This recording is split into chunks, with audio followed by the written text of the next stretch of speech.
Good morning, જય શ્રી કૃષ્ણ. તો આજે આપણી નવી સવાર ચાલુ થઈ ગઈ અને અત્યારે જો ફ્રી થઈ ગયા, મસ્ત રેડી થઈ ગયા, જોઈ શકો છો. અને આપણે જઈએ ત્યારે મૂવી જોવા. કયું મૂવી છે બધું સિક્રેટ છે, તમે બ્લોગમાં રહેજો, બધું બતાવશું. ચલો મૂવી જોવા. તો આપણે મૂવી જોવા નીકળી ગયા, અહીં તમે જોઈ શકો છો. પછી આ ટ્રાફિક હતું થોડુંક રસ્તામાં, અને વાતાવરણ બહુ મસ્ત હતું. આજનું સન્ડે હતો અને આખો દિવસ ફ્રી હતા, તો આજનો પ્લાનિંગ મૂવી જોવાનો બહુ મસ્ત છે. કયું મૂવી છે તમે જોઈ શકો છો. આગળ આપણે આવી ગયો ડિમાન્ડ પીવીઆરમાં ગયા હતા આપણે જોવા.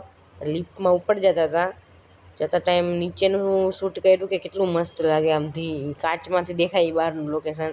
પછી આપણે હતો ચોથા નંબરની સ્ક્રીન હતી, તો આપણે થોડુંક શૂટિંગ કર્યું, ફોટા શૂટિંગ. અને તેરે ઇશ્ક મેં એક એવો વિડીયો લઈ લીધો. અને બસ જો ફ્રી હતા તો 15 મિનિટ વહેલા આવ્યા હતા, તો જરાક ફોન કરતા હતા, ફોટા શૂટિંગ ને વિડીયો ને એવું બધું. ને પછી ફાઇનલી જે સ્ક્રીનનો ટાઈમ આવી ગયો, અને જોઈ શકો છો તમે તેરે ઇશ્ક મેં.